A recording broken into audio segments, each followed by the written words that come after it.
Today's video, we're going to be doing 10 crowd pleasers. These are going to be the most delicious items that you could possibly think of for the Christmas time. So we have appetizers, we have desserts, we have snacks, so we have all of it. These are all of what I consider top 10 crowd pleasers. Without further ado, let's go ahead and get started.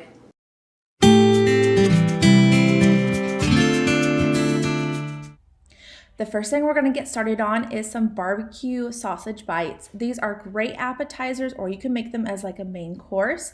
Either way is completely up to you. I have 6 people in my family, so I'm going to do 2 packages of sausage. Just the andouille sausage will work. I'm going to go ahead and spray my 9x13 pan. You could definitely do this in a smaller dish as well. I went ahead and just chopped those up into bite-sized pieces. I have 1 cup of barbecue sauce that I actually made from scratch. I've never done that before. It actually turned out real well. I will leave a recipe link in my description box if you're interested to see how I did it. I'm also going to add 1/2 cup of brown sugar and 1 tablespoon of honey mustard. The recipe actually called for Dijon mustard, but I don't have any and it ended up working fine. Just go ahead and give that a good mix, getting all those ingredients well combined. I'm going to go ahead and throw that in the oven at 350 for 35 to 40 minutes. This is what it's looking like when it's all done. This is absolutely delish. It's super easy to throw together. I just paired it with some baked potato and baked beans. Of course, you can do whatever you like, but I love having baked beans, anything with barbecue sauce. It just seems to pair well together. Next, I'm going to be sharing with you macaroni and cheese that we're going to be doing in the crock pot. It is so easy and it's great for any type of holiday time. Since there's so many people going to be in the kitchen, this is just an awesome meal to throw together. We have 2 cups of milk, 1 can of evaporated milk, 8 ounces of sharp cheddar cheese, 8 ounces of Velveeta cheese, 4 tablespoons of butter, and then I'm also going to throw in 1 teaspoon of salt and 1 teaspoon of pepper. Go ahead and put the lid on and let that cook on a low heat for 2 hours. Go ahead and give it a good stir. We're also going to add 16 ounces of elbow macaroni. Make sure that it has already been cooked, and then just go ahead and give all of that a good stir. If you're worried about that it might be a little bit on the runny side, don't worry, it will thicken up. This is what it looks like when it's all done. I'm telling you guys, this one is a must. It is so thick and creamy. It is loaded in flavor. The evaporated milk just adds so much flavor to this. This is absolutely astounding. All right, we are going to be making a loaded green bean casserole. I love making it this way. It turns out so creamy. First, we're going to grab our medium saucepan, and I have 4 cups of milk that we're going to add. Also 1 package of onion soup mix, and then just go ahead and give that a good stir, getting that well combined with the milk.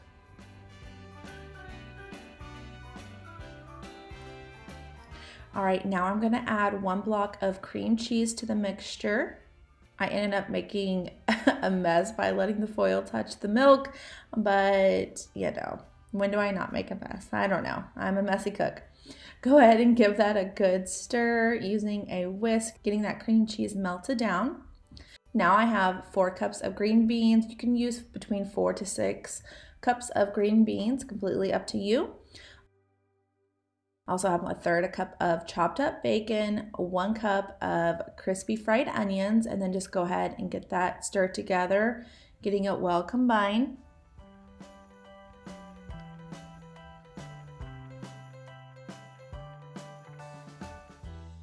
In a medium bowl, I'm going to take 1 sleeve of Ritz crackers and just toss them into the bowl and just crush them.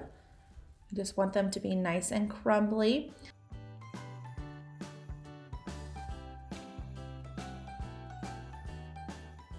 I'm going to take 1/4 cup of butter and just put that right into our Ritz crackers.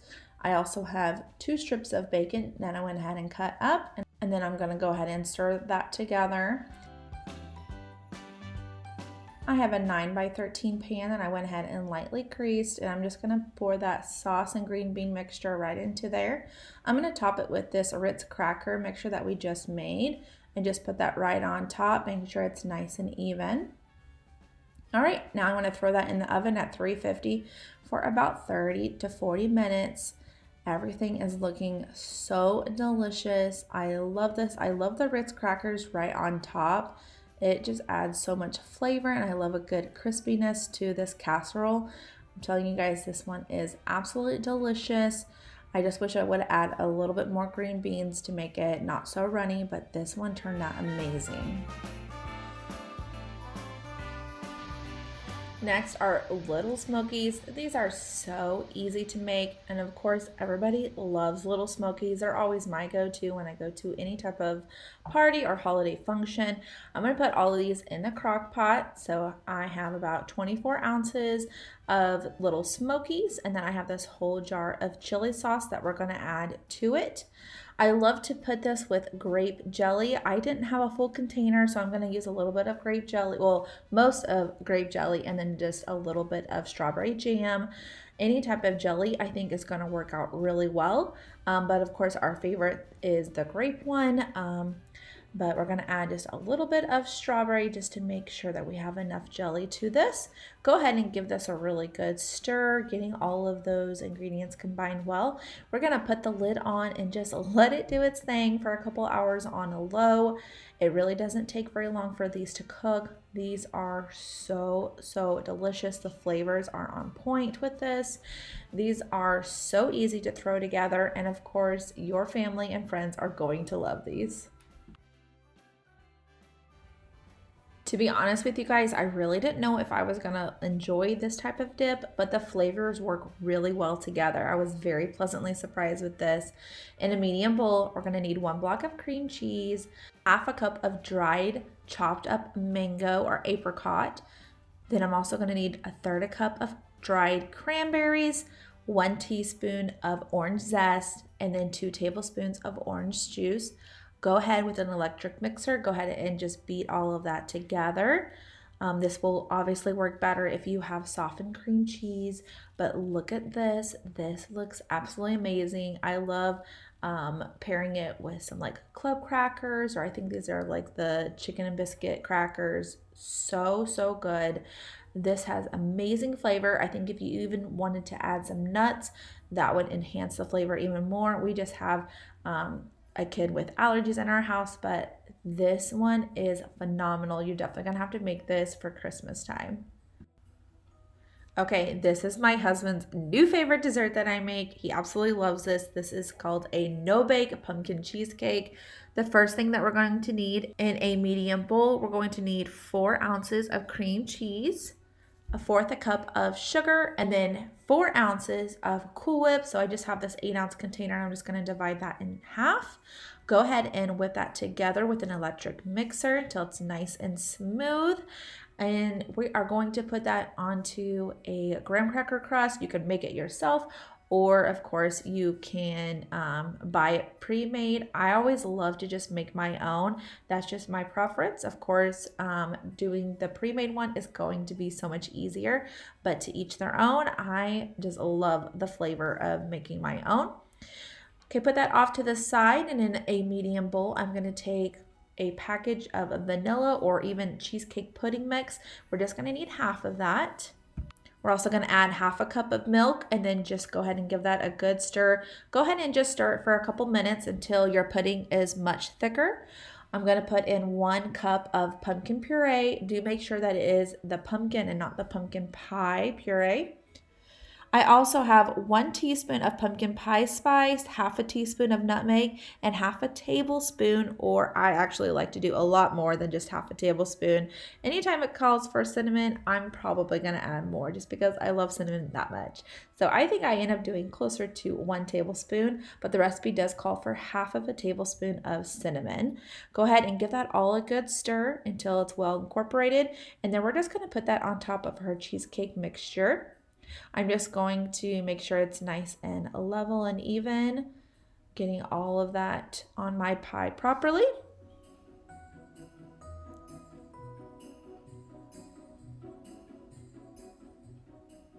And then I'm going to take the remaining of our Cool Whip and just put that right on top of that pumpkin puree mixture that we make.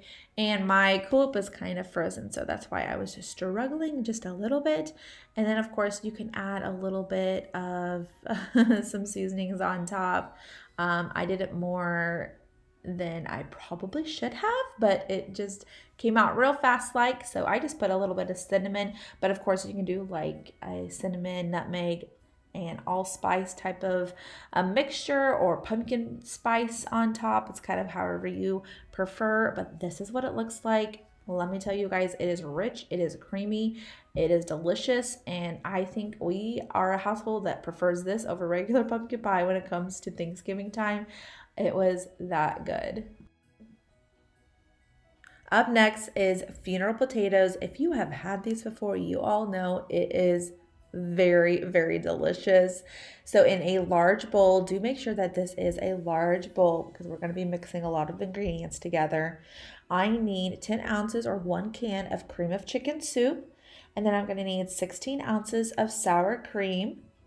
I'm also going to add 2.5 cups of sharp cheddar cheese, and then 1/4 cup of melted butter. All right, for seasonings, I'm going to add 1 teaspoon of salt, 1 teaspoon of onion powder, and then 1 teaspoon of garlic powder. All right, and then I'm just going to go ahead and give that a good mix. Okay, now I have 32 ounces of frozen diced hash browns, and mine are a little bit on the frozen side, so it does take me just a little bit to get all of that stirred together. I do think the amount of time that you need to cook all of this kind of depends if you have all of this thawed or if it's frozen. For me, everything is frozen, so it does take me a little bit longer to cook this dish. So just kind of keep that in mind while making this. I am going to transfer this to a 9x13 pan that I have already greased. And then I'm just going to try to make sure it's nice and level on top. All right, and then like I said before, I have some of it's frozen, so I'm just trying to get all of those clumps unclumped and make sure everything's nice and even. All right, and then I have 2 cups of cornflakes, like the cornflake cereal, and I'm just going to put that right on top and making sure that that's nice and even as well. I have 1/4 cup of melted butter that I'm going to put right on top of this as well. And then I am going to bake this in the oven at 350 for 55 minutes. It does take about an hour to cook all this, so do kind of keep that into consideration while making this dish. This is perfect for like Thanksgiving or even Christmas time. Just throwing this in the oven, it's a really great side item. My family adored it, and I thought it was amazing. I love the crunch on top, and it has an amazing texture. It's like creamy in the middle. It is just absolutely perfect. And of course, you can do homemade potatoes. They don't have to be the frozen ones. You can definitely chop up your own potatoes, and it would have a really good turnout as well. Definitely something that you should make during this holiday season. Now I'm going to be making an irresistible jalapeno corn dip, and this is very similar to like a cream corn. We're just going to be making it just a tad bit better, and it's going to be more of like a dip style. So in a crock pot, I'm going to put 1 block of cream cheese, and then I have 1/2 cup of sour cream. We're also going to be putting in 3 cans of corn that I've already drained the excess water. All right, and then I have 2 large jalapenos that I've already chopped up. For seasonings, I'm going to add 1 teaspoon of garlic powder, 1 teaspoon of salt, 1/2 teaspoon of chili powder, and then I'm going to be adding 1.5 cups of shredded cheese, and I just did this Colby Jack blend. And then I'm going to put the lid on and let that cook on a low heat for about 2 hours. Since we have dairy, I'm just going to be putting it on low. All right, and then I have 1/3 cup of chopped up bacon, and I'm just going to go ahead and add that to the pot and then just give it a good stir, getting all those flavors well combined. And if you're worried about being too spicy, it's really not spicy at all. I cannot handle spice very well, and I tolerated this meal splendidly, honestly. Even though there was tons of jalapenos in it, it worked out well. I just paired this with some tortilla chips, and you can put a little bit of cilantro on top. Seriously, this was so, so good. It's creamy. It's absolutely perfect for holiday time.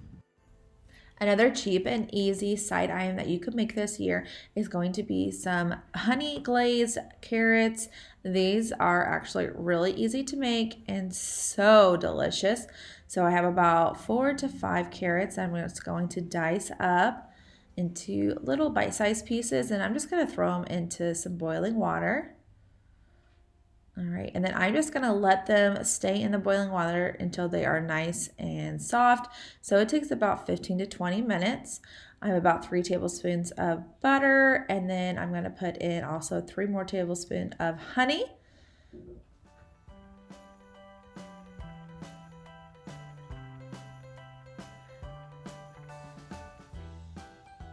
All right, then I'm gonna throw in 1 tablespoon or more like a heaping tablespoon of brown sugar, and then about a teaspoon of cinnamon. But if you love cinnamon, just keep adding more cinnamon because I definitely felt like it needed more cinnamon. Probably about a tablespoon is about where it needed to be. And then that's it. I'm just gonna toss my carrots back in there and then just kind of let them sit on the stove about another 5 minutes just so that sauce can kind of thicken up a bit and be all over the carrots. So easy. I'm telling you, you guys will absolutely love this one. It is so, so delicious. It's not like overpowering on the sweetness. It has a delicious butter flavor. We just paired this when we had some like mashed potatoes and Swedish meatballs. It was a huge hit. Okay, I have done this in several other videos, but y'all, it is so good. Y'all need to be making this for desserts. It is so easy and delicious. I'm going to start off by making the crust for our cherry cheesecake. And it doesn't have to be cherry. It can be any type of berry, really.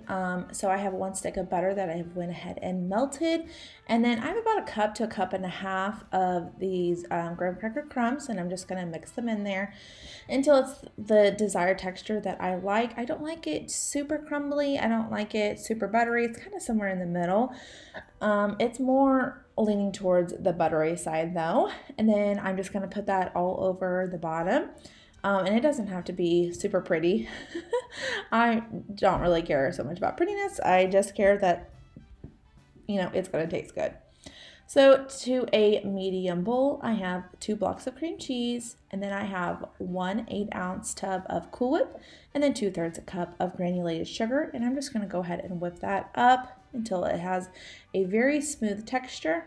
And then we'll just transfer that to our pie plate and try to even that out the best that we can. Just keep in mind that this is a very thick texture and it thickens up even more so after you refrigerate it. I personally love it thick like this. Of course, you can add more Cool Whip, or you can even add some like vanilla flavoring. You can try to thin it out a little bit, but I love it just like this, but to each their own, of course. And then I have just this can of cherry topping that we're gonna put on the top of our cherry cheesecake. I have done a blueberry, a strawberry rhubarb in the past, and I have always just come back to this cherry one. I just find that it tastes really good. Now, if I'm making my own, I love to make like a blueberry or a mixed berry. The mixed berry I think is my favorite, but you guys, you cannot go wrong with this. It is so easy to throw together. The whole family is going to be raving about this. My family wants me to make this every single holiday. They absolutely crave it. Thanks so much for watching this video. I hope that you enjoy it. I hope that you guys are in the mood and ready for all of the Christmas baking and cooking. I have so many meals lined up for you guys, so many videos lined up for you guys. We are going to be doing some awesome cooking this Christmas season, so be prepared. Make sure you stay tuned and that you are subscribed to my channel so that way you don't miss any of my upcoming videos. I'd love to have you here on this channel, and I'll see you guys in the next video. Bye, guys.